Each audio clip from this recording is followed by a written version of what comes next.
দর্শক, সাভার থেকে গ্যাস ও বিদ্যুৎ সংকট নিয়ে সেখানকার সবশেষ অবস্থা জানাচ্ছেন সহকর্মী রাজীব মাহমুদ।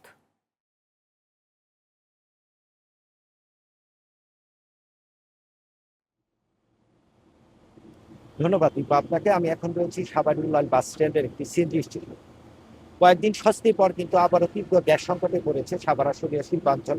আমরা সকাল থেকে বিভিন্ন সিএনজি স্টেশনে ঘুরেছি। আমরা দেখতে পেয়েছি বেশিরভাগ সিএনজি স্টেশনে কিন্তু সাময়িক বন্ধ রয়েছে গ্যাস সংকটের কারণে। এছাড়াও আমরা বিভিন্ন শিল্প কারখানায় ঘুরেছি। আমরা দেখতে পেয়েছি গ্যাস এবং বিদ্যুৎ সংকটের কারণে তাদের উৎপাদন ব্যাহত হচ্ছে। অনেক কারখানা কিন্তু ইতিমধ্যে সাময়িক বন্ধ রয়েছে গ্যাস এবং বিদ্যুৎ সংকটের কারণে, এবং যে কয়টা কারখানাও খোলা রয়েছে সেগুলা কিন্তু তারা উৎপাদন কমিয়ে আনতে বাধ্য হয়েছেন। এছাড়াও আবাসিক বাসা বাড়িতেও আমরা দেখতে পেয়েছি তারা কিন্তু তীব্র গ্যাস সংকটের কারণে রান্না বান্না করতে পারছেন না। দিনের বেশিরভাগ সময় গ্যাস থাকছে না। যখন গ্যাস আসে, গ্যাসের চাপ এতই কম থাকে যে রান্না করা সম্ভব হয় না।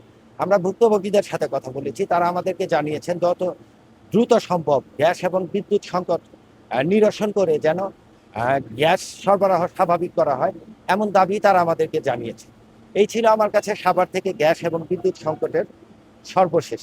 দীপা। রাজীব, আপনাকে ধন্যবাদ। দর্শক, এবার সরাসরি যুক্ত হব খুলনাতে। সেখানে আছেন আমাদের সহকর্মী শেখ মোহাম্মদ শান্ত ইসলাম। তিনি জানাবেন সেখানকার গ্যাস ও বিদ্যুৎ সংকটের সবশেষ অবস্থা।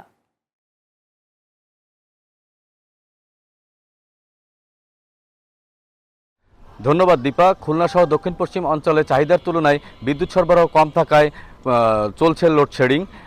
আর এরই কারণে শিশুদের ডায়রিয়া ও নিউমোনিয়ায় আক্রান্ত হচ্ছে এবং বৃদ্ধরা হিট স্ট্রোকের ঝুঁকিতে রয়েছেন। আপনারা জানেন দীর্ঘদিন থেকে এই বিদ্যুৎ বিষয়ে সমস্যার কারণে জনজীবন অতিষ্ঠ। বিশেষ করে গভীর রাতে দীর্ঘ সময় বিদ্যুৎ না থাকায় জনজীবন বিপর্যস্ত হয়ে পড়েছে। বিদ্যুৎ বিভাগের কর্মকর্তারা জানিয়েছেন জাতীয় গ্রিডে বিদ্যুৎ উৎপাদন কম থাকায় চাহিদা মতো সরবরাহ পাওয়া যাচ্ছে না। সরবরাহ বৃদ্ধি না পাওয়া পর্যন্ত এই সংকট মোকাবেলা করতে এলাকাভিত্তিক লোডশেডিং করা ছাড়া অন্য কোনো বিকল্প নেই।